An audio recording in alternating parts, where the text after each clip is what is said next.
হুসাইনি সৈনিক, হকের উপরে বেঁচে থাকা হুসাইনি চেতনা, মিথ্যার কাছে মাথা নত না করা, জালিমের কাছে মাথা নত না করা, হুসাইনি চেতনা, হুসাইনি চেতনা। মনোযোগ দিবেন। আহলে বাইতে রাসূলকে শহীদ করার জন্য কারবালাতে নিয়ে যাওয়া হলো। ওনার বুকের মধ্যে চড়ে বসছে সীমার, গলার মধ্যে তলোয়ার চেপে ধরেছে। হযরত ইমাম হুসাইন ডাক দিয়ে বলেন, সীমার রে, একটু সুযোগ কি আমার দিবা? জীবনের শেষ সময়ে 2টি রাকাত নামাজ আমি আদায় করে নিতে চাই, কারণ আর কখনো সালাত আদায় করার সুযোগ এই জমিনে আর আমার হবে না। আমি জানি তুমি সেই কালো ডোরা কাটা কুকুর। 50 বছর আগে আমার রাসূল, আমার নানা রাহমাতুল লিল আলামিন বলেছিল, হুসাইন, আমি স্বপ্ন দেখেছি তোমার রক্তের মধ্যে একটা কালো ডোরা কাটা কুকুর কুকুর মুখ লাগাইছে। এক জাহান্নামী কুকুর তোমার রক্তের মধ্যে মুখ লাগাইছে রে হুসাইন। সীমার রে, আমি তোকে চিনেছি, আমাকে একটু সময় দিবি, 2টি রাকাত নামাজ আমি আদায় করব। কোরআনে আমার রব বলতেছেন, ইয়া আইয়ুহাল্লাযীনা আমানুস্তাঈনু বিস-সাবরি ওয়াস-সালাহ। ও ঈমানদার, তোমরা আমি আল্লাহর সাহায্য নাও। 2 পদ্ধতিতে সাহায্য নিবা। 1 নম্বর পদ্ধতি হলো সালাত, 2 নম্বর পদ্ধতির নাম সবর। সবর শব্দের অর্থ হলো ধৈর্য। ধৈর্যের মাধ্যমে তুমি আল্লাহর সাহায্য নাও। 2 নম্বর পদ্ধতি হলো সালাত, নামাজের মাধ্যমে তুমি আল্লাহর সাহায্য নাও। হযরত ইমাম হুসাইন কুরআন শরীফের একেবারে বাস্তব আমল যদি আপনি দেখতে চান, ওনার জীবনীর ভিতরে আপনি পাবেন। ঠিক ওই সময় তিনি নামাজের মধ্যে দাঁড়ায় গেলেন, শরীর থেকে রক্ত ঝরতেছিল, নামাজ পড়তে লাগলেন। 133টা তীর, 21টা বর্ষার আঘাত, 33টা তলোয়ারের ক্ষত ছিল দেহের মধ্যে, রক্ত ঝরতেছিল ওনার শরীর মোবারক থেকে। ঠিক তখনও তিনি নামাজ পড়তেছিলেন। নামাজ শেষ হয়ে গেল, সীমার ওনার দেহ মোবারক থেকে মাথা আলাদা করে ফেলল। আহা, শহীদ হলেন একজন বীর সেনানী, বীর যোদ্ধা, যিনি আহলে বাইতে রাসূল। শহীদ হয়ে যাওয়ার পরে ওরা ক্ষান্ত হয় নাই। ওনার পবিত্র মাথা মোবারক বর্ষার আগায় বিধাইয়া ওরা আনন্দ মিছিল করতে লাগলো। দেহ মোবারক ওরা কারবালাতে নিয়ে আসছে। ধুলাবালির মধ্যে সরাইয়া দেহ মোবারক থেকে ওরা জুব্বা খুলে ফেলল। মাথা কাটা, শুধু দেহ মোবারক ধুলাবালির মধ্যে ফেলাইয়া দেহ মোবারক থেকে জুব্বা মোবারক খুলে নিয়ে ওরা 70টা ঘোড়াকে সিরিয়াল করলো। 70 জন সোয়ারি চড়িয়া ঘোড়ার উপর দিয়ে তারা ওই সোয়ারি তারা চালায় দিল। আহলে বাইতে রাসূল, আহা সুলতানে কারবালা ইমাম হুসাইন রাদিয়াল্লাহু আনহু দেহ মুবারকের উপর দিয়ে ঘোড়া দাবাইতে লাগলো। ঘোড়ার পায়ের আঘাতে আঘাতে আঘাতে আঘাতে দেহ মুবারকের ভিতর থেকে গোশত চামড়াগুলি খসে খসে পড়ে যাচ্ছিল। আপনারা জানেন ঘোড়ার পায়ের নিচে খুর থাকে। এই খুরগুলি সাধারণত লোহা দিয়ে বানানো হয়। এই লোহার আঘাতে হযরতে আহলে বাইতে রাসূলের দেহ মুবারক থেকে চামড়া গোশতগুলি খসে খসে পড়তেছিল। হযরত জয়নব তাঁবুর মধ্যে ছিলেন, দৌড়াইয়া বের হয়ে আসছে। ভাইয়ের লাশের পাশে দাঁড়াইয়া মদিনার দিকে তাকায় কাঁদতেছিলেন। ইয়া মুহাম্মদ, ইয়া মুহাম্মদ, ইয়া রাসূলুল্লাহ, ইয়া মুহাম্মদ, ইয়া মুহাম্মদ। ওগো নানাজান, ওগো রহমতের নবী, ওগো নানাজান, আপনি দেখেন কারবালার পুবলি বাতাস আপনার হুসাইনের দেহ মুবারকের ধুলাবালি ছড়ায়। আপনার উম্মতেরা তার সঙ্গে কেমন আচরণ করে। ঠিক তখনই ইবনে আব্বাস বলেন, আমি কাবা ঘরের সঙ্গে হেলান দিয়ে ঘুমানো ছিলাম। স্বপ্নের মধ্যে দেখি আল্লাহর নবীর হাত মুবারকের মধ্যে রক্ত দেখা যায়, আল্লাহর হাবিবের শরীর মুবারকের ধুলাবালি দেখা যায়, আল্লাহর নবীর চুল মুবারকের মধ্যে এলোমেলো দেখা যায়, জুব্বা মুবারকের ধুলাবালি লেগে আছে, হাত মুবারকে আল্লাহর নবীজির রক্ত মুবারক লেগে আছে। নবীজি কেঁদে কেঁদে দৌড়ায় দৌড়ায় মক্কার দিকে আসে। ইবনে আব্বাস বলেন, ইয়া রাসূলুল্লাহ, জীবনে কোনোদিন এরকম আপনাকে দেখি নাই, আপনি কাঁদেন কেন? আপনার হাতের মধ্যে রক্ত কেন গো নবীজি? গায়ে ধুলাবালি কেন? আল্লাহর নবী ডাক দিয়ে বলেন, ইবনে আব্বাস রে, মক্কায় খবর দাও আমার হুসাইন আর কারবালায় নাই। আমি নবীজি আমার হুসাইনের শাহাদাতের সময় আমি নবী, আমার হুসাইনের শাহাদাতের সময় আমি নবী তার পাশে ছিলাম। একসাথে ধরে বলবেন কি ইয়া রাসূলুল্লাহ? আমি নবীজি তার পাশে ছিলাম, তার রক্তগুলি এবং তার সাথীদের রক্তগুলি নিয়ে আমি আল্লাহর আদালতে যাচ্ছি। ইবনে আব্বাস রে, মক্কায় খবর দাও আমার হুসাইন কারবালায় শহীদ হয়ে গেছে। এ সবজ গম্বদ ওয়ালি মঞ্জুর দুআ করুনা, जब वक्त नजर आए आका दीदार अता करुणा, दीदार अता करुणा। मैं कब्र अंधेरी में घबराऊंगा जब तन्हा में, कब्र अंधेरी में घबराऊंगा जब तन्हा, इमदाद मेरी करनी आजाना रसूल अल्लाह, इमदाद मेरी करनी आजाना रसूल अल्लाह। रोशन मेरी तुरबत को लिल्लाह जरा करना, जब वक्त नजर आए आका दीदार अता करना, दीदार अता करना। हजरत इब्ने अब्बास बोलेन, আমার ঘুম ভেঙে গেল। ঘুম ভেঙে যাওয়ার পরে আমি সারা মক্কা ভরে দৌড়াই আর বলি, শুনছো মক্কাবাসী, আমাদের হুসাইন আর নাই, শহীদ হয়ে গেছে। তুমি কেমনে জানো গো হুসাইন কারবালার শহীদ? বলো গো ইবনে আব্বাস। বলে, আমি স্বপ্ন দেখেছি রসুল করিমের হাত মুবারকে রক্ত, ধুলাবালি গায়ে লাগানো, জুব্বা ধুলাবালিতে ভরা। জিজ্ঞেস করার পরে নবীজি বলেন, ইবনে আব্বাস রে, কারবালার ময়দানে ছিলাম আমার হুসাইনের শাহাদাতের সময়। একবার জোরে বলা যাবে কি আল্লাহু আকবার? এই হাদিস ইমাম ইবনে কাসির আল বেদায়ের মধ্যে লিখেছেন এবং লিখেছেন, হাযা হাদিসুন সহিহুল ইসনাদ। হাদিসের সনদ বিরাট বড় মজবুত এবং শক্ত এবং একেবারে বিশুদ্ধ।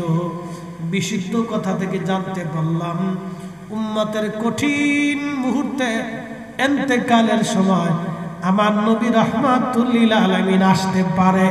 কথা কন না কেন? ঠিক কি না? উম্মতের কবরে রাসূল আসতে পারে, উম্মতের কবরে রাসূল আসতে পারে।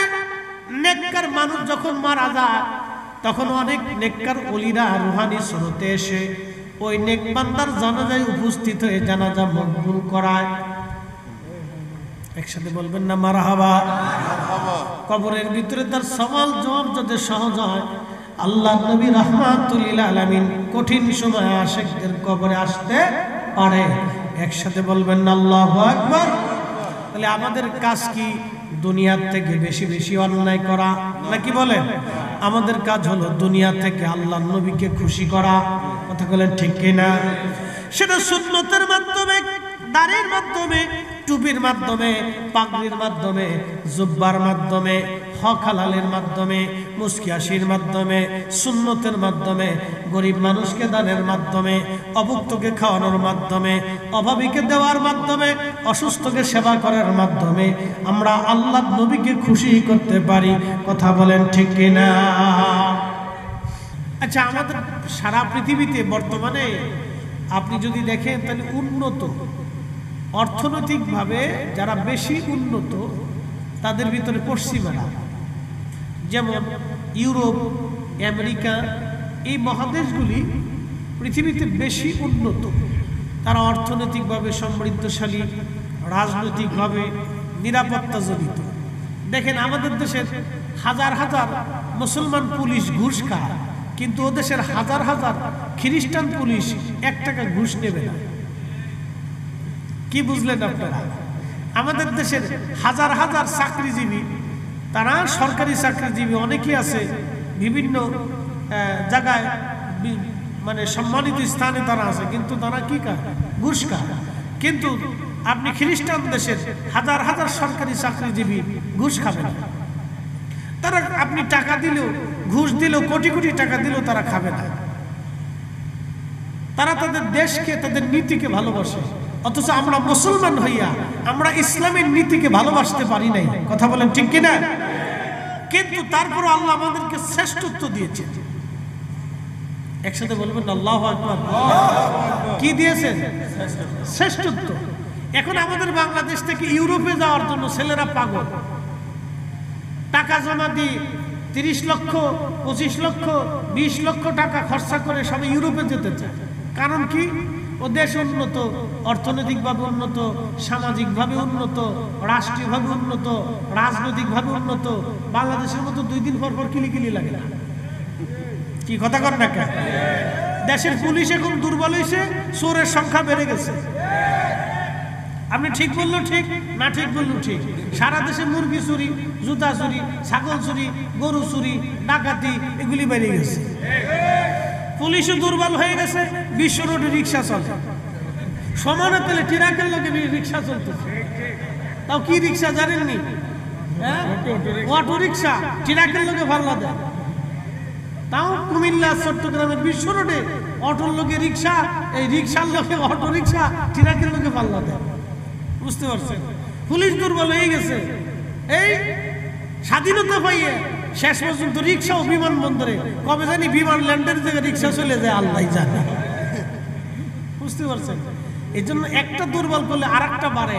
আপনি পুলিশ দুর্বল করে দিচ্ছেন, প্রশাসক দুর্বল করে দিচ্ছেন, এবার চোরের উৎপাত, সন্ত্রাস, গ্যাং, তারপরে আপনার কিশোর গ্যাং, এরপরে হিরোইনসি, তারপরে বদমাস, লুচ্চে আপনার মেয়ের পিছন দিক দিয়ে ফুস করে বাঁশি বাজাবে। কারণ ও জানে যে পুলিশে ধরবে না, ধরলেও 2 টাকা দিলে ছেড়ে দিবে। এই কথা কর না কেন? পুলিশ দুর্বল হয়ে গেছে, ওদের উৎপাত আরো দিন যত দিন যাবে তত বাড়তে থাকবে। এই জন্য সব কাজে শুধু নেগেটিভ দেখতে হয় না, পজিটিভও দেখতে হয়। তো খুব মনোযোগ দিয়ে। তো ও দেশের পুলিশ আমাদের দেশের পুলিশ এক না, ও দেশের জনগণ আমাদের দেশের জনগণ এক না। আমাদের দেশের ছেলেরা কয়দিন আগে মারামারি করে মরে গেল, শত শত ছেলের জীবন চলে গেল। কারণ কি? ওরা বলছিল আমরা চাকরি নিব, ঘুষ দেব কেন? আমার দেশে আমি চাকরি নেব, ঘুষ দিয়ে নিবে কেন? মেধার ভিত্তিতে এদেশের ছেলেরা চাকরি পাবে, প্রমোশন হবে। কিন্তু আদৌ ওরা মরার পরে কি এটা আমরা পাইছি? এখন আপনি যা চাকরি নেন তো মামু ছাড়া হয় নাকি? তো ওরা মরে লাভ হলো কি?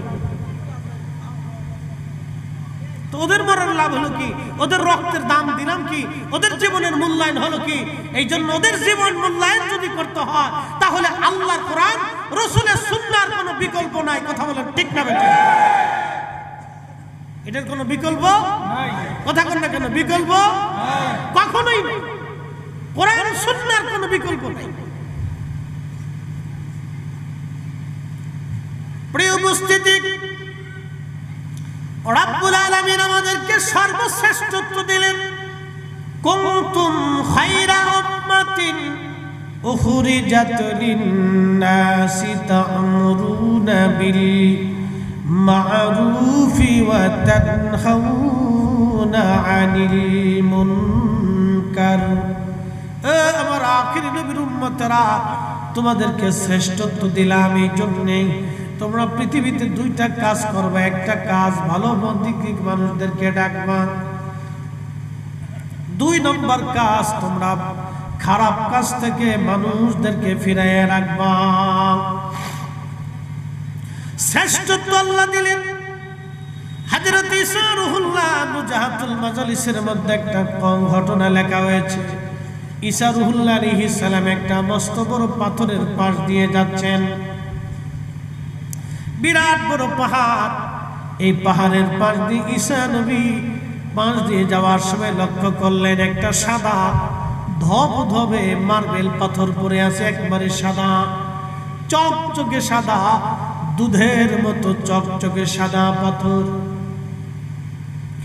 আল্লাহর নবী ঈসা রুহুল্লাহ ডাকতে বললেন, ইয়া রাব্বি, এত সুন্দর পাথর জীবনে কোনোদিন দেখি নাই আল্লাহ।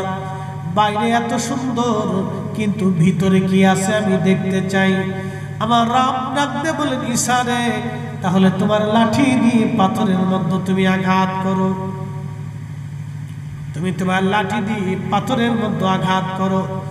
হযরত ঈসা নবী যখন পাথরে আঘাত করলেন, সাথে সাথে পাথরের মাঝখান থেকে ভেঙে 2টা টুকরা হয়ে গেল। যখন পাথরের মাঝখান থেকে ভেঙে 2টা টুকরা হয়ে গেল, তখন ঈসা নবী লক্ষ্য করলেন পাথরের ভিতরে একজন আল্লাহর বান্দা সবুজ একটা লাঠির উপরে ভর দিয়ে দাঁড়ায় দাঁড়ায় আল্লাহর জিকির আদায় করতেছে। জোরে বলেন আল্লাহু আকবার। প্রশ্ন রাখতে পারেন মাওলানা ফরিদি, পাথরের ভিতরে মানুষ কি করে বাঁচবে? কি করে সম্ভব পাথরের ভিতরে মানুষ বাঁচানো? এখন আপনাদেরকে প্রশ্ন করি, জবাব দিবেন। মায়ের পেটে যে আল্লাহ খাবার পৌঁছায়, দুনিয়ার জগতে ওই আল্লাহ আপনার খাবার দেয়। কথা কোন ঠিক কিনা? আচ্ছা বলেন তো, মায়ের পেটের মধ্যে আমরা ছিলাম সর্বনিম্ন 6 মাস, সর্বোচ্চ 10 মাস 10 দিন, এর মাঝামাঝি মধ্যবর্তী সময় আমরা মায়ের পেটে ছিলাম। আল্লাহ রাব্বুল আলামিন এমন একটা ব্যবস্থা করলেন, মায়ের নারীর মাধ্যমে আল্লাহ আমার ভিতরে খাবার পৌঁছাইলেন, পানি পৌঁছাইলেন, পুষ্টি পৌঁছাইলেন। মা ফল খাইলে বাচ্চার ফল খাওয়া হয়ে যায়, মা লেবু খাইলে বাচ্চারও লেবু খাওয়া হয়ে যায়, মা রুটি খাইলে বাচ্চারও রুটি খাওয়া হয়ে যায়, মা খেজুর খাইলে বাচ্চারও খেজুর খাওয়া হয়ে যায়, মা সুস্থ থাকলে বাচ্চাটারও সুস্থ থাকা হয়ে যায়, মা সুস্থ থাকলে বাচ্চাটাও সুস্থ হয়, মা পুষ্টিগুণ সম্পন্ন হলে বাচ্চা পুষ্টিগুণ সম্পন্ন হয়। এই জন্য ডাক্তার বলতো, মেয়েরা অন্তঃসত্ত্বা হলে ভালো ভালো খাবার খেতে হয়, পুষ্টিগুণ সমৃদ্ধ খাবারগুলি খেতে হয়। আর আল্লাহর নবী 1450 বছর আগে ডাক্তারি শাস্ত্র দিয়া, আমার নবীর চিকিৎসা দিয়া, গাইনি বিশেষজ্ঞ হইয়া নারী জাতিদেরকে বলে দিলেন, হে নারী জাতিরা, তোমাদের গর্ভবতী মেয়েদেরকে খেজুর খাওয়াও, কারণ খেজুরের ভিতরে সর্বপুষ্টিগুণ থাকে। খেজুর খাইলে তোমাদের নারীরা শক্তিশালী হবে এবং পেটের বাচ্চাটাও শক্তিশালী হবে। একবার জোরে বলা যাবে কি মারহাবা? কি খাইতে কইছে? আমরা দেশের বেডি রাখে ফুচকা, কি কথা কর না কেন? শটপটি নাম দিছে বিসমিল্লাহ শটপটি হাউস। ওরে সারা দেশের শটপটি আর ফুচকার যে কি মার্কেট রে ভাই, বাপরে বাপ, ওরা বেঁচে সারতে পারে না। যা জিজ্ঞেস করুন ব্যবসা কেমন, কই সারা দেশে লাল বাতি বাজলো, আমাদের বাতি নেই, আমাকে বাতি সবসময় জ্বলেই থাকে। সারা দেশে লাল বাতি চলে, ওদের বাতি নাই, ওদের বাতি জ্বলতেই থাকে। খুব মনোযোগ দিয়ে আল্লাহর নবী 1450 বছর আগে একজন অন্তঃসত্ত্বা নারী কি খাবে, তার বাচ্চাটা কেমন হবে, কি খাইলে বাচ্চা সুন্দর হবে, আল্লাহর নবী তাও বলে দিয়ে গেলেন। তোমরা খেজুর খাও। কেন খেজুর খাবেন এটাও বলে দিলেন। আদম সফিউল্লাহরে আল্লাহ মাটি দিয়ে বানিয়েছিলেন। কোরআন বলতেছে ওয়াবাদা খালকাল ইনসানি মিন তিন, আমি মানব জাতির সৃষ্টির সূচনা করেছি মাটি থেকে। এই মাটি হাজরাতে আদম সফিউল্লাহ আলাইহিস সালাতু ওয়াস সালাম এই মাটি আনার জন্য আজরাইল চলে গেলেন। আজরাইল আলাইহিস সালাম পৃথিবীর বিভিন্ন জায়গা থেকে মাটিগুলি নিলেন। মাটিগুলি নিয়ে আল্লাহর বেহেশতের তাসনিম নদীর পানি দিয়ে এই মাটিটাকে খামির করে লাকাদ খালাকনাল ইনসানা ফি আহসানি তাকওয়িম,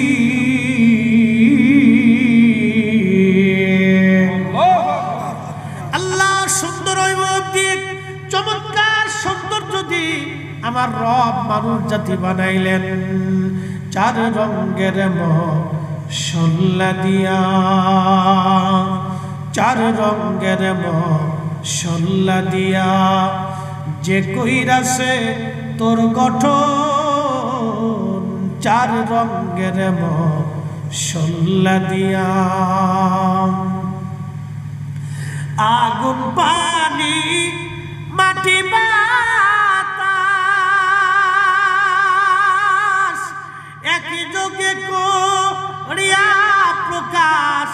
আগুন পানি মাটি বাতাস একই যোগে করিয়া প্রকাশ। দেখিলি না তুই কইরা তালাশ, ওরে দেখিলি না তুই কইরা তালাশ, কোন জায়গা সে মহাজন।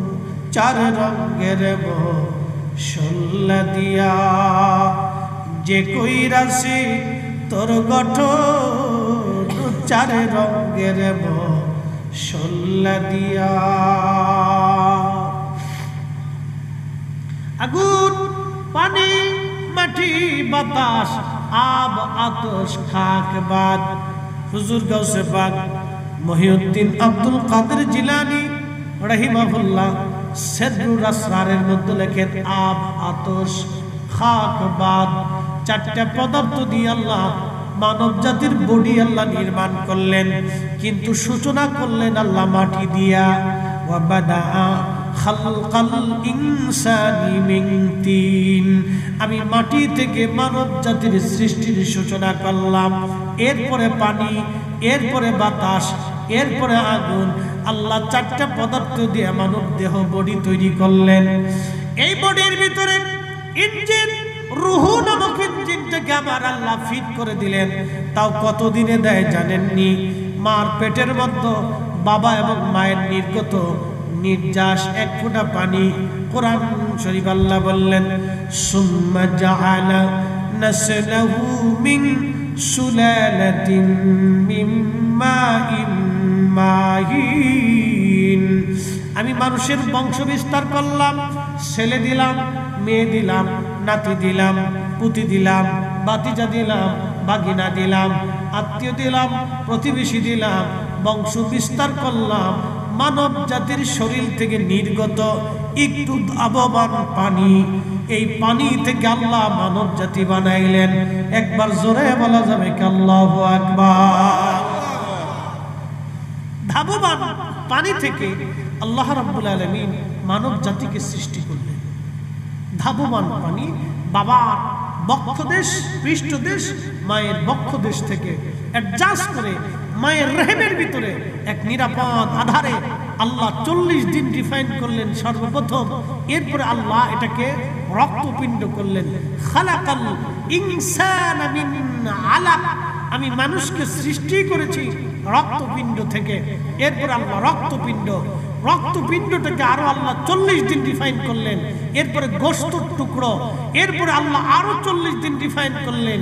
এরপরে দেহ হলো, অস্থি হলো, নাক হলো, চোখ হলো, একটা মানুষ হলো।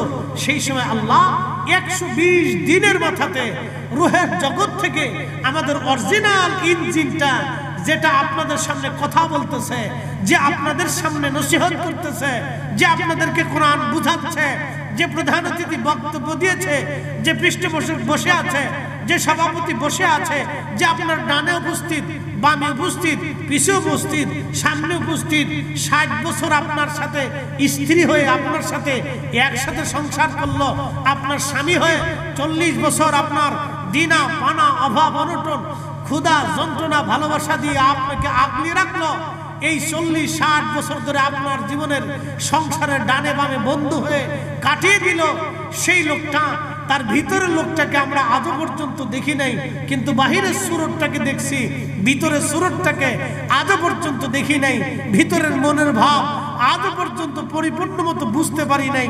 সকালে এক রূপ, বিকেলে আর এক রূপ, দিলে খুশি হয়, না দিলে বেজার হয়। আপনি দিবেন যতদিন, ততদিন আপনি ভালো, দিতে পারবেন না, আপনার মতো খারাপ আর দুনিয়াতে কেউ নাই। ঠিক আসতে বললো ঠিক, জোরে বললো ঠিক, না বললেই ঠিক।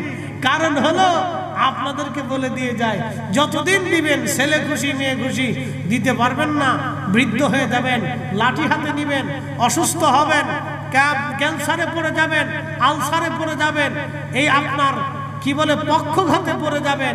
ছেলে বলবে মরে না কেন, বেটার বউ বলে ঘ্যান ঘ্যান ভালো লাগে না, আর সংসারের লোকজন বলে জঞ্জাল চলে গেলেই ভালো, এটা বেশি দিন টিকে না। বিভিন্ন জনের কাছে দোয়া চায়, হুজুর একটু দোয়া করেন, আব্বার অবস্থা ভালো না, হয় আল্লাহ নিয়ে যাক, না হলে সুস্থ করে দিক। অসুস্থটাকে আর কেউ পছন্দ করে না, কি কথা কর না কেন, ঠিক কিনা? জীবনের বাস্তবতা এটাই। অতএব যাকে খুশি করলে আখিরাতে মুক্তি হবে, তাকে খুশি করে যাওয়াটাই বুদ্ধিমানের কাজ। যাকে খুশি করলে আখিরাতে মুক্তি হবে, তাকে খুশি করে। 120 দিনের মাথায় আল্লাহ আমার ইঞ্জিনটা ভিতরে ফিট করে দিল। একসাথে বলবেন আল্লাহু আকবার। মায়ের পেটের ভিতরে পানি কে দিল? জোরে বলতে হবে, কে দিল? খাবার কে দিল? অক্সিজেন কে দিল? পুষ্টি কে দিল? আমার সুরত কার ইচ্ছা? ফি আই সূরাতিন মা শাআ রাক্কাবা। রব্বুল আলামিন বললেন, আমি রব আমার ইচ্ছা অনুযায়ী তোমাকে সুরত দিলাম, তোমাকে সুরত দিয়েছি আমি আমার ইচ্ছা অনুযায়ী। আল্লাহ সুরত দিলেন ইচ্ছা অনুযায়ী, সৃষ্টি করলেন আল্লাহর ইচ্ছা অনুযায়ী।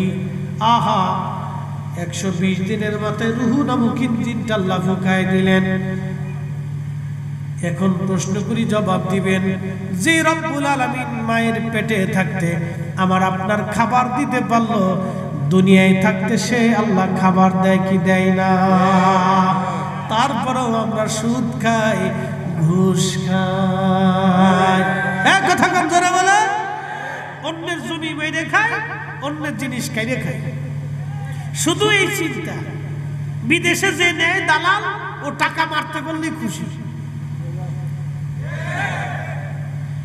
বাংলাদেশের সবচেয়ে বেশি ঋণী হলো বিদেশি যারা নেয়, এই দালাল গোষ্ঠী।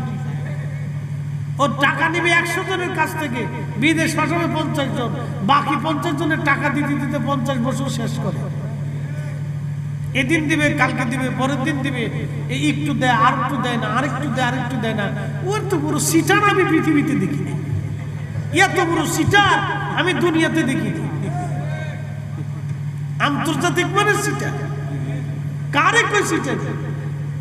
আর যদি দুর্বল মানুষ পায় তো তার টাকা দেওয়ার নামই নেই, ও চেহারাই দেখা যায়। কি কথা কর না কেন? ও ভাবতেছে যে আমি এই টাকা নিয়ে বুঝি বেহেশত চলে যাবো। ওরে সুরা। আচ্ছা, আমার দিকে তাকান 1 মিনিট, 2টা প্রশ্ন করি আজকে। আপনার সামনে শুয়োরের গোশত সুন্দর করে কালাবোনা করে, ওই আপনার সন্ধু হোটেলের কালাবোনা, সন্ধু হোটেল, কুমিল্লার সন্ধু হোটেলের মতো কালাবোনা করে শুয়োরের গোশত আইনে দস্তরখানা বিছাই দিয়ে আপনার খাবার দিল, বলেন হালাল না হারাম? হারাম। আপনি ওযু করে খাইতে বসলেন, হালাল না হারাম? ওই শুয়োরের গোশত আপনি একবারে বিসমিল্লাহ বলে খাওয়া শুরু করলেন, হালাল না হারাম? খাওয়া শেষে আলহামদুলিল্লাহ বললেন, হালাল না হারাম এই বুঝে যান। কারণ কি? শুয়োরের গোশত, শুয়োরের গোশত দস্তরখানে বিছাইয়া বিসমিল্লাহ বলিয়া ওযু করিয়া জামনেই আপনি মেশাক করিয়া যত পরিষ্কার হয়ে খান, শুয়োরের গোশত যেমন হারাম, অন্যের টাকা মেরে দিয়া ওই টাকার গরুর গোশত কিনা যাই নামাজ বিছাইয়া টুপি মাথায় দিয়া জুব্বা গায়ে দিয়া ওযু করিয়া মেশাক করিয়া বিসমিল্লাহ বলিয়া ওইভাবে খাওয়া হারাম। কথা বলেন ঠিক না? কোনো তফাৎ নাই। কথা কোন না? কোনো তফাৎ, কোনো তফাৎ নাই। এ কি রকম হারাম? কথা ক্লিয়ার না? ভেজাল আছে? হ্যাঁ, এই জন্য আপনি দস্তরখানা থাকবে না থাক, কিন্তু হালাল খাইতে হবে। কি কথা কন না কেন? দস্তরখানা থাকুক বা না থাকুক, খাবার কি হতে হবে? হালাল হতে হবে। আপনার মাথায় টুপি থাকুক না থাকুক, খাবার হালাল খেতে হবে। আপনি বিসমিল্লাহ যদি ভুলে যান, তারপরেও যদি খাবার হালাল হয়ে যায়, তাও মুসলমান আগে পরে আল্লাহর নাম ভুলে হলেও নিয়ে নেয় যে আল্লাহ তুমি ভালো খাওয়াইছো। কি কথা ঠিক কিনা? এই জন্য খাবার হালাল হইতে হবে, রুটি রুজি হালাল হতে হবে। কাবা ঘর করে যদি কাঁদেন তাও দোয়া কবুল হবে না যদি হালাল খাবার না হয়। আপনাদের বুঝতে কি কোনো কষ্ট হচ্ছে? তাহলে পিছের ভাইরা একসাথে বলেন তো আল্লাহু আকবার। বন্ধুগণ আমার, এই যে রব্বুল আলামিন আমাকে আপনাকে পৃথিবীতে পাঠাইলেন সুন্দর অবয়ব দিয়ে মানুষ বানাইয়া, যে আল্লাহ মায়ের পেটের মধ্যে মানুষ বাঁচাইতে পারে, সে আল্লাহ পাথরের ভিতরেও মানুষ বাঁচাইতে পারে। কথা বলেন ঠিক কিনা? আমি ভুটান গেছিলাম, ভুটান অনেক বছর আগে, প্রায় 10 বছর। আমার স্টুডেন্ট লাইফ শেষ, কামিল শেষ করছি এই সময় ইন্ডিয়াতে মাহফিল। আমি ফাজিল থেকে ওয়াজ করি আর কি। তো ইন্ডিয়ার জলপাইগুড়ি জেলা আছে, লালমনিরহাট, পাটগ্রাম, হাতিবান্ধা, এই সীমান্ত দিয়ে আমরা ঢুকে মাহফিলে গেলাম। জলপাইগুড়ি, তারপরে কুচবিহার, শিলিগুড়ি, এই অঞ্চলে বেশ অনেকগুলি মাহফিল আমি করলাম। তো জলপাইগুড়ি জেলার জয়গা একটা এলাকা আছে, এই জয়গা মাহফিল করে ভুটানের সীমান্ত। তো তখনকার সময় ভারতীয় পাসপোর্ট, ভারতীয় ভিসার মাধ্যম দিয়ে ভুটানে ঢোকা যায়, একটা নিয়ম ছিল। তোরা বললো হুজুর ভুটানে চলেন, আপনাকে নিয়ে ঘুরে এসে। তা আমি ভুটানে চিন্তা করলাম ঠিক আছে চলেন যাই, সুন্দর দেশ, পাহাড়ি দেশ। তো ভুটানে যাওয়ার জন্য ওরা কি সিল সাপ্পর পাসপোর্ট টাসপোর্ট যা যা করার ওরা করলো। তো আমাকে নিয়ে চলে ভুটানের বৌদ্ধ মন্দির দেখাইলো, জাতীয় মন্দির, তারপরে পাহাড়ের বিভিন্ন দর্শনীয় স্থান, এই বিভিন্ন জায়গায় ঘুরে ঘুরে দেখাইতে দেখাইতে আমাকে একটা পাহাড়ের উঁচুতে নিয়ে গেল। হাঁটতে হাঁটতে হাঁটতে হাঁটতে 2-3 ঘন্টা হাঁটতে হাঁটতে যান শেষ। তো নিয়ে যাওয়ার পরে আমি বললাম এত কষ্ট করে পাহাড়ের উপরে কেন আছে? হুজুর কালা পাথর দেখানোর জন্য আছে। কালা পাথর? ওরা বলে কালা পাথর। পাথরটা আসলেই কালা, কুসকুসে কালা, ফুটবলের মতো গোল, কিন্তু বিরাট আকৃতির একটা পাথর, গোল, একবার পাহাড়ের পাশে একভাবে আল্লাহ রাব্বুল আলামিন সেট করে রাখছে।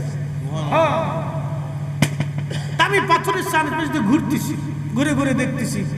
তাই বললাম যে শুধুই কি কালা পাথর দেখানোর জন্য আসছেন? বলে হুজুর না, পাথরের উপর ভালো করে লক্ষ্য করে দেখেন, পাথরের ভিতরে আল্লাহ একটা গাছ বানায় রাখছে।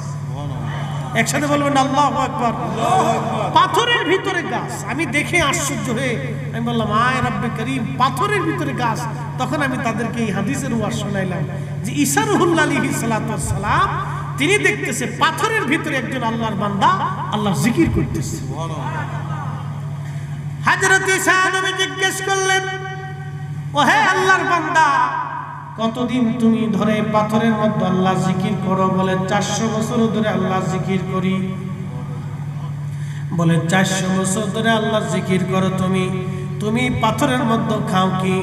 বলে পাথরের মধ্যে দেখো আমার আল্লাহ একটা আঙ্গুর গাছ লাগায় রাখছে, এই আঙ্গুর খেয়ে আমি 500-400 বছর ধরে পাথরে বেঁচে আছি এবং আল্লাহর ইবাদত করেই যাচ্ছি, একটা সেকেন্ডের জন্য আল্লাহর ইবাদত বাদ দেই নাই। একবার জোরে বলা যাবে কি মারহাবা? কত বছর? আজকে হিসাব দিয়ে যেতেছি। এই বর্ষ বর্ষ বর্ষ কত বছর? 400 বছর। একসাথে বলেন কত বছর? 400 বছরে কোনো গুনাহ নাই, 400 বছরের কোনো গুনাহ, 400 বছরের দুনিয়ার রাজনীতি নাই, জঞ্জাল, স্ত্রী পুত্র পরিজন। কিকে প্রশ্ন করে বললেন, রাব্বি 400 বছর যেই বান্দা নিষ্কলঙ্ক ভাবে শুধু তোমার ইবাদত করলো, এর চাইতে দামি বান্দা কি পৃথিবীতে আছে? আল্লাহ ডাক দিয়ে বলেন, হ্যাঁ ঈসা, এর চাইতে দামি বান্দা আমি পৃথিবীতে পাঠাবো। বলে, রাব্বি তারা কারা? বলে, তারা আমার আখিরি নবীর উম্মত। এই যে সুবহানাল্লাহ না করেন বুঝবো সে কিপটে। একসাথে বলেন, একসাথে বলেন আল্লাহু আকবার। কারা? আমরা। জোরে বলেন কারা? মসজিদের জুতা চুরির জন্য, সুদ খাওয়ার জন্য, হারাম খাওয়ার জন্য, মাথায় বাড়ি দেওয়ার জন্য, মারামারি করার জন্য, এই মানুষের মুরগি চুরি করার জন্য, গরু চুরির জন্য, ডাকাতি করার জন্য, সিটারি করার জন্য, বাটপারি করার জন্য না। এইগুলোর জন্য আল্লাহ আমাদেরকে শ্রেষ্ঠত্ব দেন নাই, নবীর আদর্শ মানার জন্য শ্রেষ্ঠত্ব দিয়েছে। কথা বলেন ঠিক কিনা?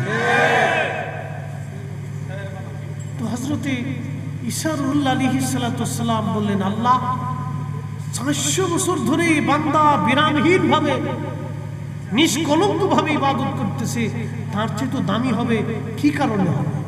কারণ কি? আল্লাহ ডাক দিয়ে বলে, ঈসা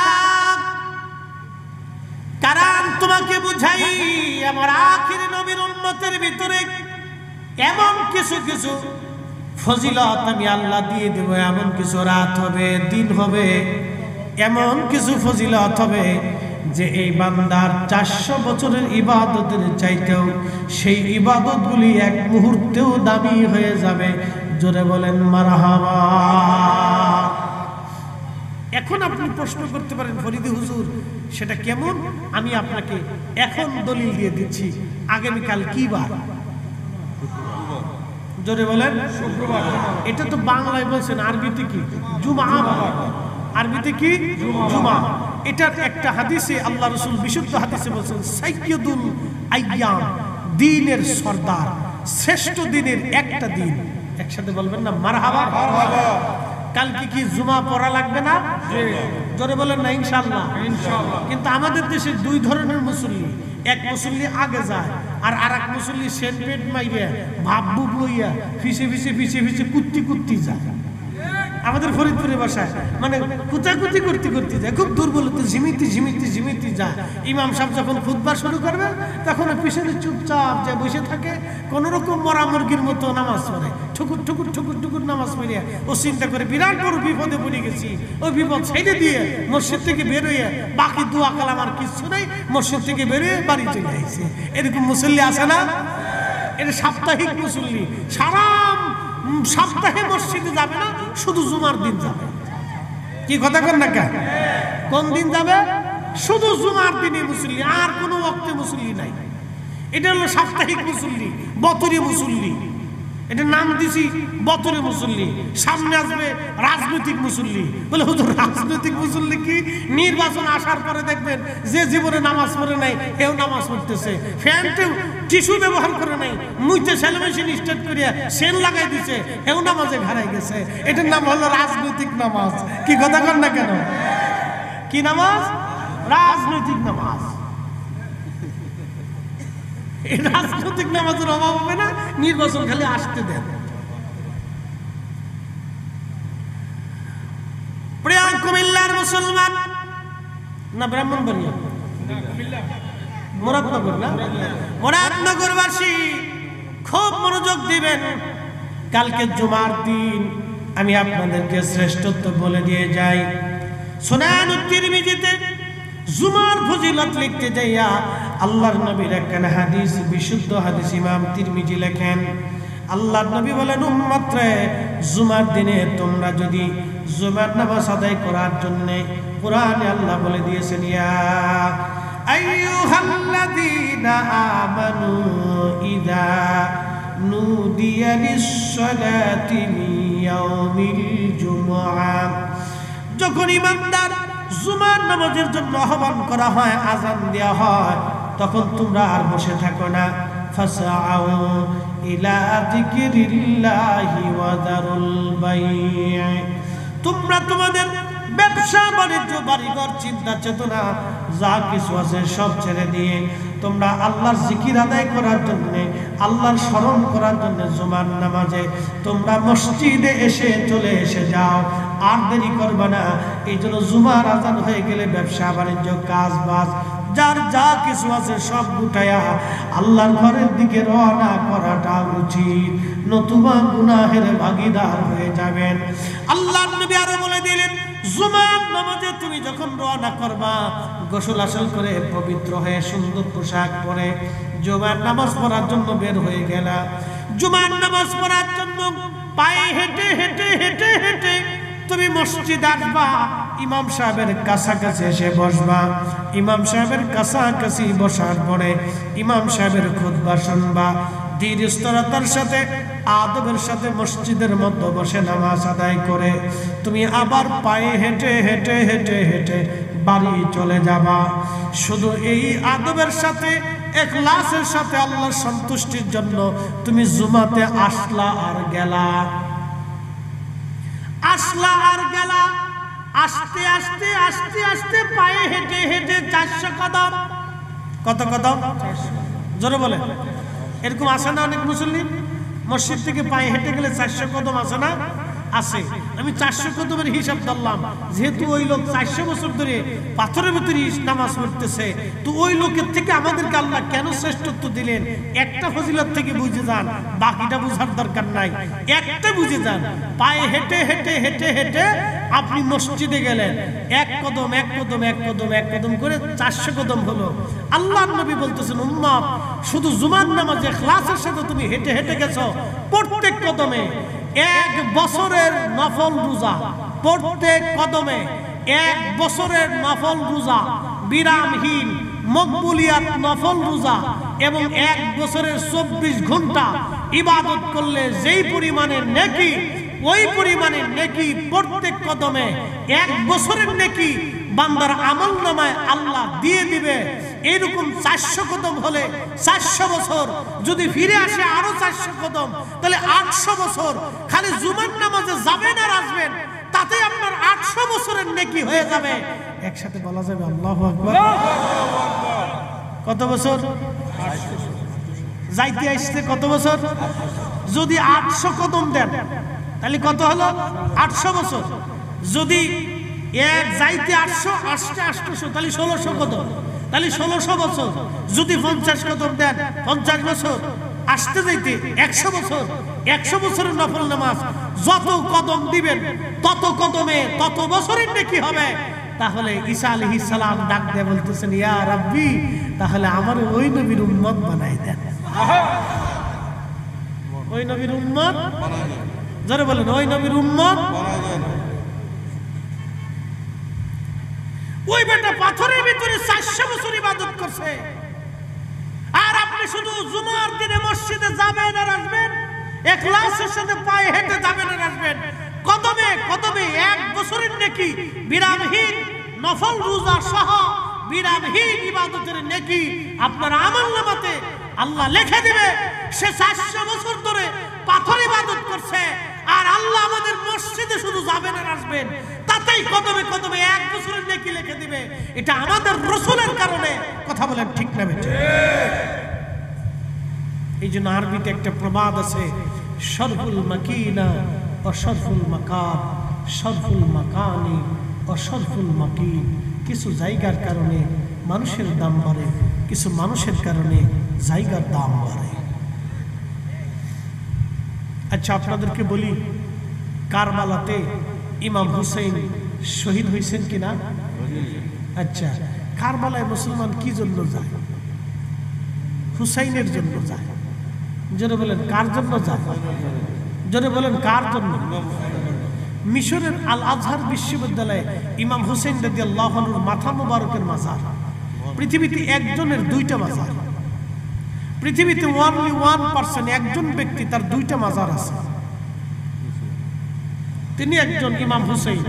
ওনার দেহ মুবারকের মাজার হচ্ছে ইরাকের কারবালা, আর মাথা মুবারকের মাজার হচ্ছে মিশরের আল আজহার বিশ্ববিদ্যালয়ের পাশে। একসাথে বলবেন আল্লাহু আকবার। 2টা মাজার।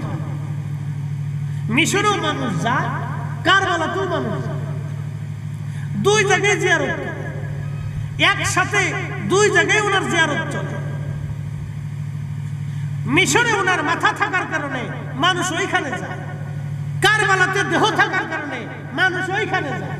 যদি কারবালায় দেহ না থেকে বাংলাদেশে আসতো তাহলে বাংলাদেশে মানুষ আসতো। যদি মাথা মোবারক মিশরে না থেকে আফ্রিকাতে চলে যেত তাহলে পৃথিবীর মানুষ আফ্রিকাতে যেত। একসাথে বলবেন আল্লাহু আকবার। ওনাদের এত দাম কেন? কিসের জন্য ওনাদের এত সম্মান? একটা মাত্র কারণ, ওনারা আল্লাহর নবী রাসূলের বংশে এসেছিলেন, আল্লাহর হাবিবের নসলে ওনারা পৃথিবীতে এসেছিলেন। আর উনি এমন একজন ব্যক্তি যিনি মিথ্যার কাছে মাথা নত করেন নাই। আমরা সামান্য সুদের টাকা হলে মাথা নত করি, ঘুষের টাকায় আমরা মাথা নত করি। নির্বাচন আসবে, 500 টাকা দিলে আমরা 6 জনে ভোট দিয়ে দেই। কি কথা কন না কেন? 500 টাকার বিনিময়ে 6 জনকে আমরা একসাথে ভোট দিয়ে দেই। কত বড় ডাহা মিথ্যা কথা, কত বড় সিটারি নির্বাচনের সময় আমরা করি।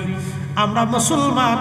আর সেদিন ইমাম হোসেনকে তিনার ইয়াজিদের সৈন্যরা কোটি কোটি টাকার অফার দিয়েছিল, তারপরেও তিনি আদর্শ জলাঞ্জলি দেন নাই। আল্লাহ রসুলের আদর্শ সুন্নাহকে উনি জিন্দা করে রাখার জন্য কারবালার ময়দানে সপরিবারে তিনি জীবন দিয়েছিলেন। উনি শহীদ হয়েছিলেন কারবালার ময়দানে। কারবালার ময়দানে উনি শহীদ হয়েছিলেন। আহা, কত কঠিন সেই দিন ছিল। আহা, হযরত ইমাম হুসাইন রাদিয়াল্লাহু আনহু তিনি একা একা লড়াই করেছিলেন। উনি যেই সময় শহীদ হয়ে যাবেন তিনি একা যুদ্ধ করতেছিলেন। ইতিহাসের মধ্যে আসছে, তারিখের মধ্যে আসছে 121টা বর্ষার আঘাত, 21টা বর্ষার আঘাত, 33টা তলোয়ারের আঘাত, আর 133টা তীর ওনার শরীর থেকে ঝাঁঝরা করে দিয়েছিল। তারপরেও তিনি ইয়াজিদের বাহিনীর সামনে মাথা নত করেন নাই। মুসলমান, একটা কথা মনে রাখবেন, আমরাও মিথ্যার কাছে কখনো মাথা নত করব না। হকের উপরে বেঁচে থাকাই ইমাম হুসাইনের চেতনা। কথা বলেন ঠিক কিনা? আমরা হুসাইনি সৈনিক, হকের উপরে বেঁচে থাকা হুসাইনি চেতনা। মিথ্যার কাছে মাথা নত না করা, জালিমের কাছে মাথা নত না করা, হুসাইনি চেতনা, হুসাইনি চেতনা। মনোযোগ দিবেন। আহলে বাইতে রাসূলকে শহীদ করার জন্য কারবালাতে নিয়ে যাওয়া হলো।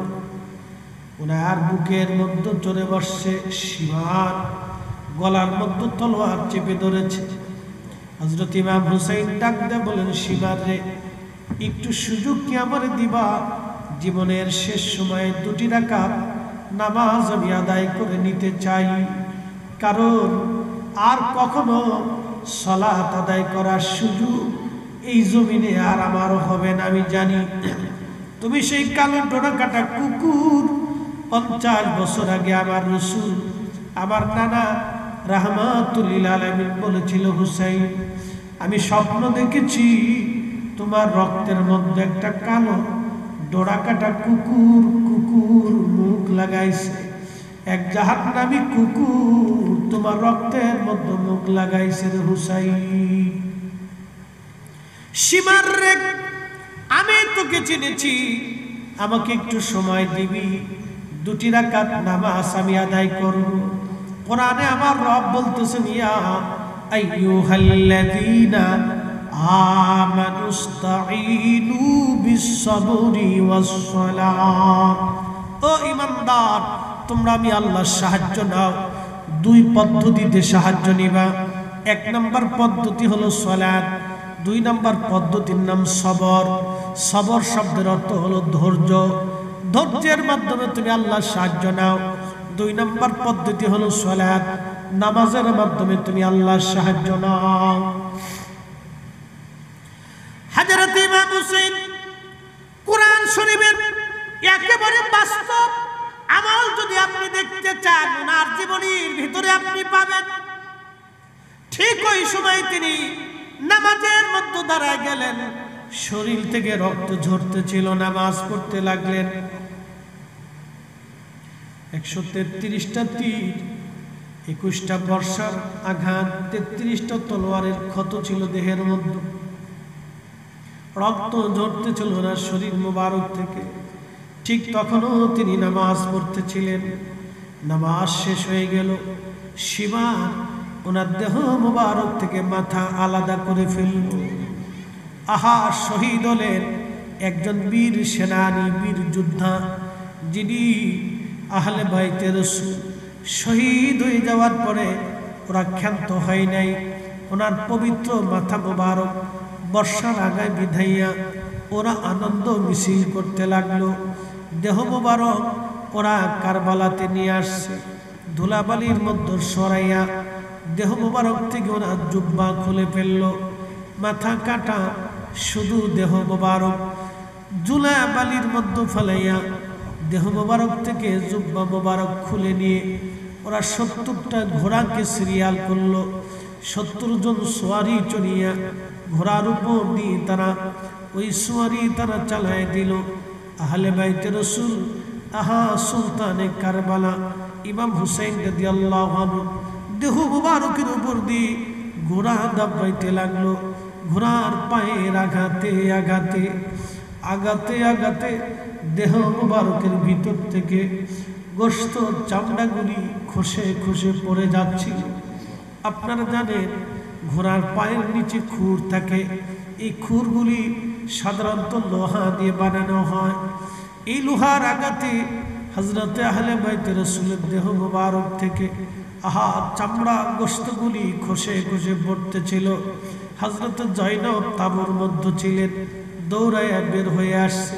ভাইয়ের লাশের পাশে দাঁড়াইয়া মদিনার দিকে তাকায় কাঁদতেছিলেন। ইয়া মুহাম্মদ, ইয়া মুহাম্মদ, ইয়া রাসূলুল্লাহ, ইয়া মুহাম্মদ, ইয়া মুহাম্মদ।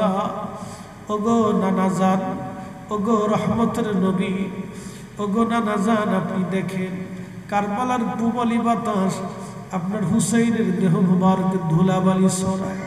আপনার উম্মতেরা তার সঙ্গে কেমন আচরণ করে। ঠিক তখনই ইবনে আব্বাস বলেন, আমি কাবা ঘরের সঙ্গে হেলান দিয়ে ঘুমানো ছিলাম, স্বপ্নের মধ্যে দেখি আল্লাহর নবীর হাত মুবারকের মধ্যে রক্ত দেখা যায়, আল্লাহর হাবিবের শরীর মুবারকের ধুলাবালি দেখা যায়, আল্লাহর নবীর চুল মুবারকের মধ্যে এলোমেলো দেখা যায়, জুব্বা মুবারকের ধুলাবালি লেগে আছে, হাত মুবারকে আল্লাহর নবীজির রক্ত মুবারক লেগে আছে। নবীজি কেঁদে কেঁদে দৌড়ায় দৌড়ায় মক্কার দিকে আসে। ইবনে আব্বাস বলেন, ইয়া রাসূলুল্লাহ, জীবনে কোনোদিন এরকম আপনাকে দেখি নাই, আপনি কাঁদেন কেন? আপনার হাতের মধ্যে রক্ত কেন গো নবীজি? গায়ে ধুলাবালি কেন? আল্লাহর নবী ডাক দিয়ে বলেন, ইবনে আব্বাস, মক্কায় খবর দাও আমার হুসাইন আর কারবালায় নাই। আমি নবীজি আমার হুসাইনের শাহাদাতের সময় আমি নবী, আমার হুসাইনের শাহাদাতের সময় আমি নবী তার পাশে ছিলাম। একসাথে ধরে বলবেন কি ইয়া রাসূলুল্লাহ? আমি নবীজি তার পাশে ছিলাম, তার রক্তগুলি এবং তার সাথীদের রক্তগুলি নিয়ে আমি আল্লাহর আদালতে যাচ্ছি। ইবনে আব্বাস রে, মক্কায় খবর দাও আমার হুসাইন কারবালায় শহীদ হয়ে গেছে। এসব গম্বদ ওয়ালি মঞ্জুর দুআ করুনা, जब वक्त नजर आए आका दीदार अता करुना, दीदार अता करुना। मैं कब्र अंधेरी में घबराऊंगा जब तन्हा में, कब्र अंधेरी में घबराऊंगा जब तन्हा, इमदाद কারণে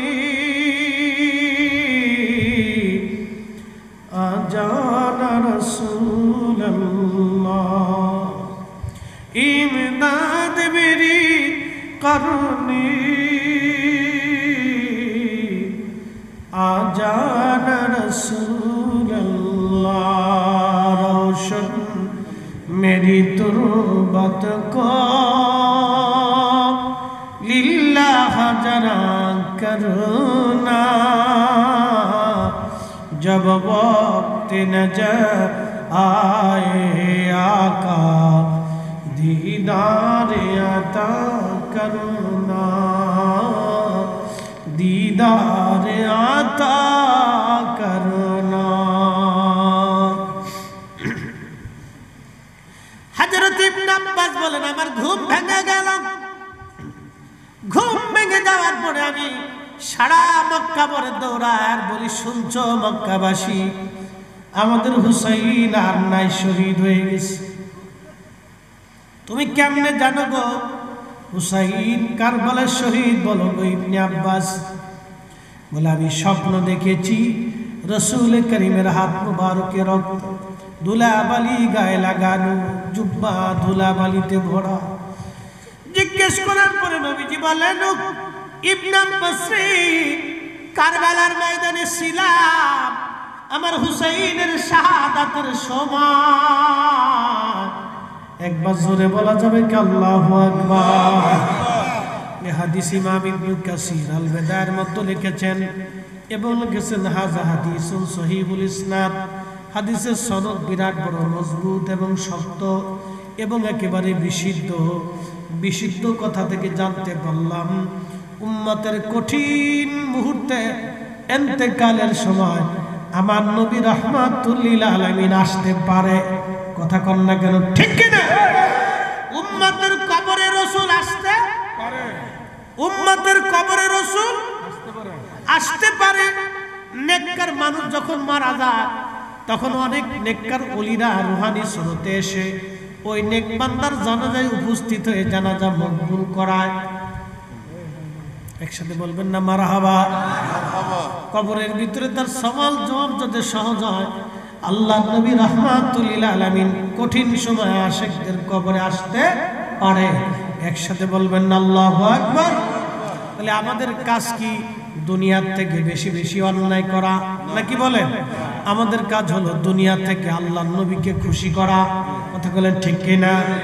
সেটা সুন্নতের মাধ্যমে, দাড়ির মাধ্যমে, টুপির মাধ্যমে, পাগড়ির মাধ্যমে, জুব্বার মাধ্যমে, হক হালালের মাধ্যমে, মুস্কি হাসির মাধ্যমে, সুন্নতের মাধ্যমে, গরিব মানুষকে দানের মাধ্যমে, অভুক্তকে খাওয়ানোর মাধ্যমে, অভাবীকে দেওয়ার মাধ্যমে, অসুস্থকে সেবা করার মাধ্যমে আমরা আল্লাহ নবীকে খুশি করতে পারি। কথা বলেন ঠিক কিনা? শোনেন, আপনাদেরকে আজকে একটা ধর্ম শিখাই। ফরিদি সাহেবের মাথায় পাগড়ি দিয়ে খুব সুন্দর করে আপনি রাস্তা দিয়ে হেঁটে যাচ্ছেন, চমৎকার পাগড়ি, গায়ে বিরাট বড় জুব্বা, দামি জুব্বা। আপনি মসজিদে যে সারা রাত্র নামাজ পড়ছেন, কিন্তু আপনার পাশের বাড়ি একজন লোক ক্ষুধার্ত, আপনি তার খাবার দেন নাই। বলেন কি পরিমাণ জবাব হবে? বলেন একসাথে বলেন। জবাব দিচ্ছেন না আপনারা? আহা, কিচ্ছু হবে না। বলে কেন? সহিহ মুসলিমে একটা বিশুদ্ধ হাদিস আজকে শোনাই দিয়ে যায়। কিয়ামতের মাঠে আল্লাহ ডাক দিবে, এ বান্দা আমি ক্ষুধার্ত ছিলাম, তুমি আমাকে খাবার দাও নাই। বান্দা বলবে, রাম বলো কি? তুমি তো নিজেই রাজ্জা, তুমি আবার কখন ক্ষুধার্ত ছিলে? আল্লাহ তুমি তো সবাইকে খাবার দিছো। আল্লাহ ডাক দিয়ে বলবে, বান্দারে তোমার প্রতিবেশী ক্ষুধার্ত ছিল, তুমি তারে খাবার দাও নাই। যদি তুমি তাকে খাবার দিতাম, ওই দিন তার খাওয়া হতো না, শুধু আমি রব্বে কারিমের খাওয়া হয়ে যাইত। একসাথে বলেন আল্লাহু আকবার। এই জন্য বুঝে যাবেন ধর্ম, দিন বুঝাটা জরুরি। আল্লাহ নবী বললেন কিয়ামতে আল্লাহ আরো ডাক দেব, বান্দা আমি অসুস্থ ছিলাম, তুমি আমার সেবা করো নাই। আল্লাহর বান্দা বলবে, ওরা বলেন কি আপনি তো নিজেই শাফি, শেফা দানকারী তো আপনি, পৃথিবীতে সমগ্র রোগের ওষুধ তো আপনি দিয়েছেন, কখন আবার আপনি অসুস্থ ছিলেন? ইয়া রাব, আল্লাহ ডাক দিবে, বান্দা তোমার প্রতিবেশী অসুস্থ ছিল, তুমি সেবা করো নাই, ওষুধ কিনে দাও নাই, ডাক্তার দেখাও নাই। যদি সেই দিন তুমি তোর সেবা করতা, ওষুধ কিনে দিতা, আমি রব্বুল আলামিনের সেবা করা হয়ে যাইতো। একসাথে জোরে বলবেন কি মারহাবা। এগুলি আপনি বুঝে যাবেন। এই যে মাদ্রাসা, যে কয় টাকা দিবেন, আল্লাহর কসম একটা টাকাও নষ্ট হবে না। একসাথে বলবেন আল্লাহু আকবার। পাশে গোরস্থান আছে না? এই পিছনেই গোরস্থানে আপনারা কেউ দেখতেছেন না, আমরাও দেখতেছি না। সমস্ত রূহগুলি ইমাম ইবনে কাইয়্যিম জৌজি কিতাব রূহের মধ্যে লিখেছেন, 900 বছর আগের কিতাব। তিনি লিখেছেন প্রত্যেকটা রূহগুলি আল্লাহ রাসূল বলেছেন কবরের উপরে আজ বসে রয়েছে। এখানে যার ছেলে আছে, নাতি আছে, তার রূহগুলি আনন্দ করতেছে। আর যারা আসছে চলে গেছে কিন্তু বসে নাই, তাদের বাবা মা পূর্বপুরুষরা তাদের জন্য বদদুয়া করতেছে, বলে নাফরমান তোর জন্য জমি রেখে আসছি, নাফরমান ছেলে, আমি সারাটা জীবন আমার রক্ত নষ্ট করে এসেছি, ঘুম হারাম করেছি, ক্ষুধার যন্ত্রণা আমি নিজে রেখে তোর মুখে খাবার অন্ন তুলে দিয়েছি, আজ তুই আমার জন্য দোয়া না করে চলে গেলি, তুই আমার জন্য দোয়া না করে চলে গেলি। মা কাঁদতেছে, রুহটা, এরে সন্তান, তোর মধ্যে পেটে ধারণ করেছিলাম, যন্ত্রণার পর যন্ত্রণা, ব্যথার পর ব্যথা সহ্য করে তোকে প্রসাব করেছিলাম, তারপরে তিলে তিলে তিলে তিলে তোর পায়খানা, পেশাব, খাওয়া দাওয়া, ঘুম, তোর কান্না সহ্য করে করে তিলে তিলে আমার সুখ বিসর্জন দিয়ে তোকে বড় করেছিলাম। নাফরমান, তুই মাহফিলে আসলি কিন্তু দোয়া না করে চলে গেলি। আল্লাহ রসুল আপনাদেরকে একটা হাদিস শিখিয়ে গেছেন। আল্লাহ নবী সুনান বাইহাকির ভিতরে একটা হাদিস আসছে, রসুল করিম বলছেন, কোন সন্তান যদি বাবা মার সাথে নাফরমানি করেই বসে, খেদমত ঠিক মতো বাবা মার করতে পারে নাই, কিন্তু আল্লাহ তার জন্য একটা রুখসত দিয়ে দেয়, একটা সুযোগ দিয়ে দেয়, ওই সন্তান যদি বারে বারে বারে বারে বাবা মার জন্য দোয়া করে, প্রত্যেক নামাজে দোয়া করে, কবর জিয়ারতে দোয়া করে, মাহফিলে এসে দোয়া করে, কিছু দিয়ে দোয়া করে, মসজিদে কিছু দিয়ে দোয়া করে, মাদ্রাসায় কিছু দিয়ে দোয়া করে, তাহলে কিয়ামতের ময়দানে ওই সন্তানটাকে আল্লাহ পিতা মাতার হক আদায়কারী সন্তান হিসেবে কবুল করে নেয়। আর যদি একবার পিতা মাতার হক অনাদায়কারী সন্তান হিসেবে কিয়ামতের ময়দানে ফরিদি সাহেবকে উঠানো হয়, মক্কার ইমামকেও যদি উঠানো হয়, মদিনার মসজিদের 40 বছরের ইমাম আব্দুর রহমান হুজাইফিকেও যদি উঠানো হয়, আল্লাহর কসম করে বলতেছি নিস্তার হবে না। কারণ পিতামাতার হক অনাদায়কারী সন্তান হিসেবে কিয়ামতের ময়দানে তাকে ডাক দেওয়া হবে। সে যেই হোক, বাইতুল আকসার 50 বছরের ইমামকেও যদি ডাকা হয়, সেও নিস্তার পাবে না। হেরেমের 50 বছরের ইমাম যদি তাকে ডাকা হয়, আর সে যদি পিতামাতার অবাধ্য সন্তানকারী হিসেবে লিখিত প্রস্তাব উঠানো হয়, তারও কোনো নাজাতের ফয়সালা হবে না। আপনাদেরকে আমরা বারবার দোয়ার দিকে কেন নিয়ে যাই? দোয়ার দিকে কেন নিয়ে যাই একটু বলেন। রাব্বির হামহুমা কামা রাব্বায়ানি সগীরা, এটার অর্থটা, এটার গভীরতাটা আমি আপনাদেরকে বুঝাই দিয়ে যাই। হে রব, আপনি সেইভাবে আমার আব্বা আম্মাকে জান্নাতে লালন পালন করেন, যেইভাবে আমার আব্বা আম্মা আমাকে শিশুকালে লালন পালন। বলেন তো আপনার সন্তানকে আপনি কিভাবে লালন পালন করছেন? অতি আদরে সোহাগে, তার কান্না পাইলেই আপনার কলিজায় ব্যথা লাগছে, কথা ঠিক কিনা? কান্না করলে আপনি ছটফট করছেন, বাচ্চার মার কাছে দৌড়ে গেছেন, কি ব্যাপার, ও কেন কান্না করে? ও একটু অসুস্থ হলে আপনার পেরেশানিতে ঘুম হয় নাই, ওরে কেমনে ডাক্তার দেখাবেন, সুস্থ কিভাবে হবে, আপনার বারবার ঘুম ভেঙে গেছে, মার ঘুম হয় নাই। বারে বারে মা তার সেবা করার জন্য, সুস্থ বানানোর জন্য কত ধরনের প্রচেষ্টা মা করেছে। রব বলতেছে তুমি সেইভাবে দোয়া করো, কিন্তু নাফরমান দোয়া মানেও না, দোয়া করেও না। কি কথা কর না কেন, ঠিক কিনা? দোয়া মানেও না, দোয়া করেও না। অথচ আল্লাহ নিজে কিভাবে দোয়া করতে হবে, দোয়ার বাক্যগুলি, শব্দগুলি কেমন হবে, তাও আল্লাহ নিজে শিখিয়ে দিয়েছে। একসাথে বলবেন না সুবহানাল্লাহ। দোয়ার বাক্য কেমন হবে তাও আল্লাহ নিজে শিখিয়ে দিয়েছে। প্রিয় উপস্থিতি,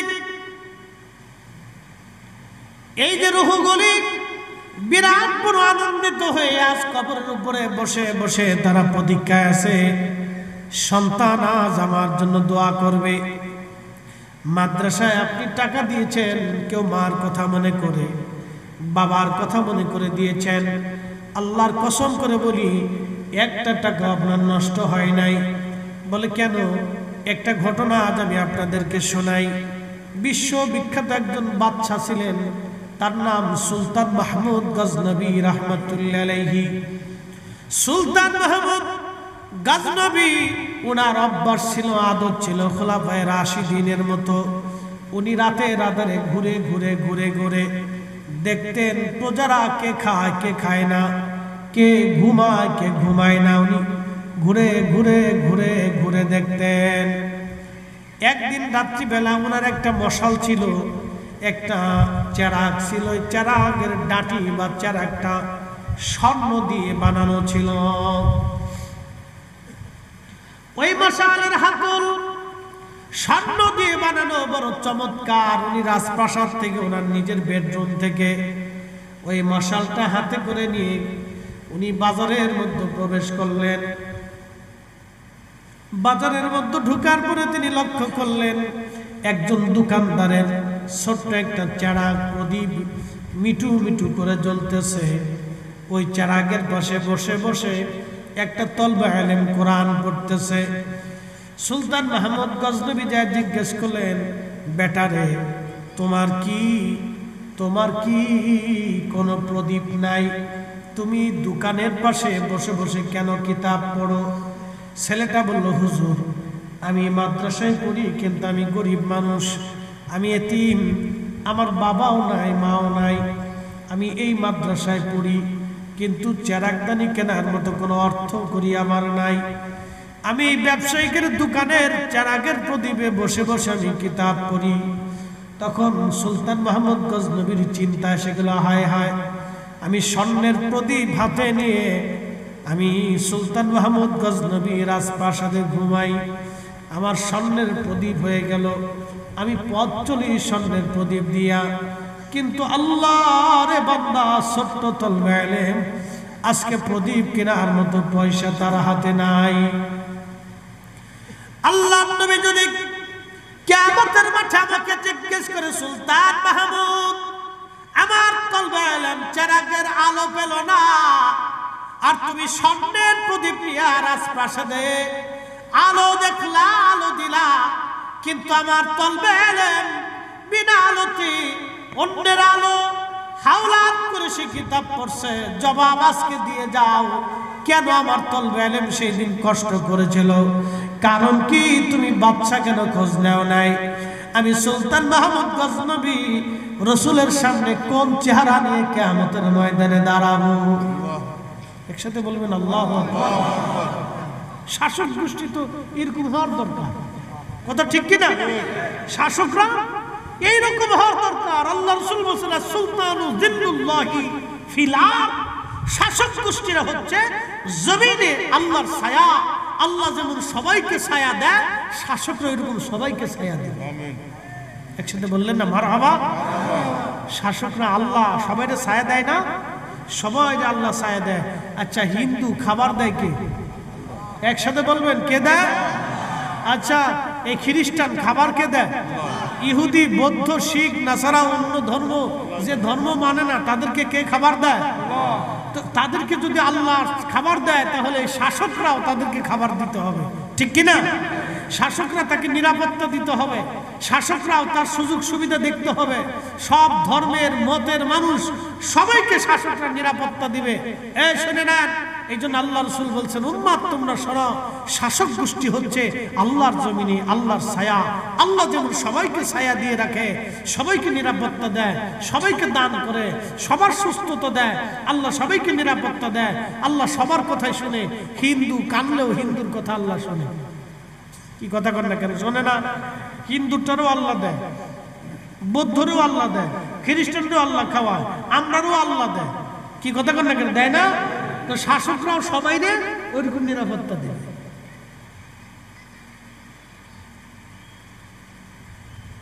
তো খুব মনোযোগ দিবে। আরেকটু বুঝে, ডাক্তারের কি কোনো ধর্ম আছে? ধর্ম বিবেচনা করে ডাক্তার কি ওষুধ দেয়? আমি ভারতে ডাক্তার দেখালাম, হিন্দু ভদ্রলোক। সে আমাকে দেখার পরে আমার বডি টডি চেক আপ করার পরে আমাকে প্রেসক্রিপশন করলেন, আমাকে বসে বসে অনেক সময় দিলেন, বললেন আপনারা ধর্মগুরু, ওনাদের ভাষা, তা আপনাদেরকে মানুষ ভালো মন্দ খাওয়া, কিন্তু বেশি বেশি খেতে হবে। যেটা লবণ কম আছে সেটা খান, যেটা তেল কম আছে সেটা বেশি বেশি খান। আপনার এটার তো সুযোগ নাই, বাঁচতে হলে খাইতে হবে, কিছু করার নাই। রক্তে কোলেস্ট্রল বেশি, বলতেছে এটা তেল তেল জিনিস কম কম কম কম কম কম করে খান। তো বসে বসে আমাকে প্রেসক্রিপশন দিলেন। আচ্ছা, উনি যদি ধর্মের দৃষ্টিতে আমাকে দেখতেন তাহলে ভাবতেন একটা মুসলমান, একে আমি ভালো চিকিৎসা দিতে পারি না। কিন্তু উনি ধর্ম দেখেন নাই, উনি দেখছেন মানুষ। এক কথা কর না কেন, জোরে বলেন। উনি কি দেখছে? মানুষ।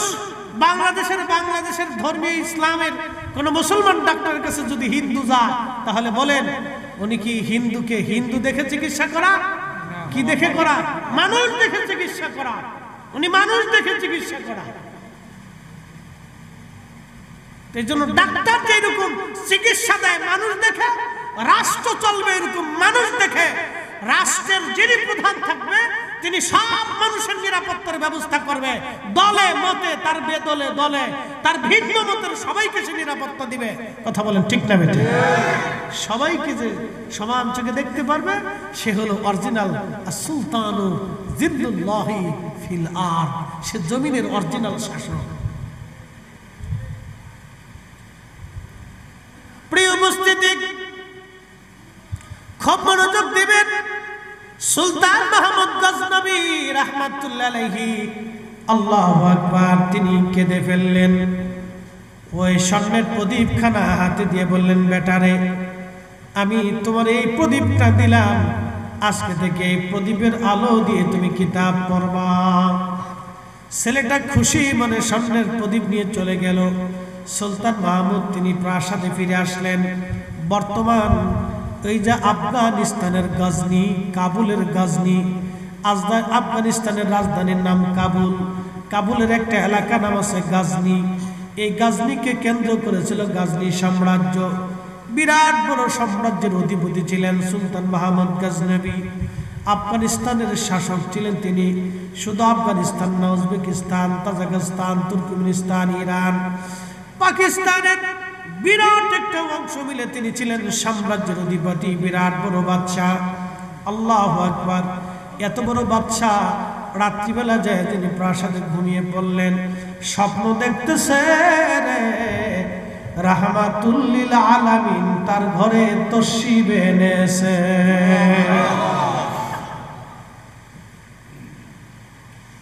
সুলতান মাহমুদ গজনবী দাঁড়িয়ে সালাম করলেন। প্রিয় নবীজি তাকে ডেকে বললেন, সুলতান, তোমার কাছে আমি একটা সুসংবাদ নিয়ে আসছি। সুলতান মাহমুদ গজনবী বললেন, ইয়া রাসূলুল্লাহ, এই মিসকিন নাফরমান নালায়েকের ঘরে রাহমাতুল লিল আলামিন তশরিফ এনেছে। আল্লাহর নবী বললেন, সুলতান মাহমুদ, আজকে শুনে যাও, তুমি আজকে স্বর্ণের প্রদীপ দিয়ে আমার একজন তলাবাকে আর সম্মান করেছো, যে কোরআন হাদিস অন্বেষণ করে একটা স্বর্ণের প্রদীপ দিয়ে তুমি সম্মান করেছো। রে সুলতান মাহমুদ, তুমি তারে সম্মান করো নাই, মূলত আমাকেই তুমি সম্মান করেছো। আল্লাহু আকবার। এ সুলতান, তুমি তাকে সম্মান করো নাই, মূলত আমাকেই সম্মান করেছো। সুলতান, আমি রাসূল খুশিতে তোমাকে সুসংবাদ দিতে এসেছি, শোনো আমি আল্লাহর নবী তোমাকে দোয়া করে গেলাম, দুনিয়াতেও আল্লাহ তোমাকে সম্মানিত করবে, আখিরাতেও আল্লাহ তোমাকে সম্মানিত করবে। একসাথে বলবেন না আল্লাহু আকবার। উনি পৃথিবীর কোন যুদ্ধে হারেন নাই। সুলতান মাহমুদ গজনবী 17 বার যুদ্ধ হয়েছে। উনি এমন একজন জেনারেল ছিলেন, এমন একজন সেনাপতি ছিলেন, একটা বার উনি হারেন নাই। একসাথে বলবেন না আল্লাহু আকবার। একটা বারও হারেন নাই। প্রত্যেকবার আল্লাহ ওনাকে বিজয় দিছে, শুধু আল্লাহ রাসূলের দোয়ার কারণে, শুধু আল্লাহর হাবিবের দোয়ার কারণে আল্লাহ ওনাকে বিজয় দিয়েছিলেন। বুঝতে পারছেন? এই জন্য শাসক গোষ্ঠীরা তারা ওইরকমই ছিল, ওইরকমই ছিল।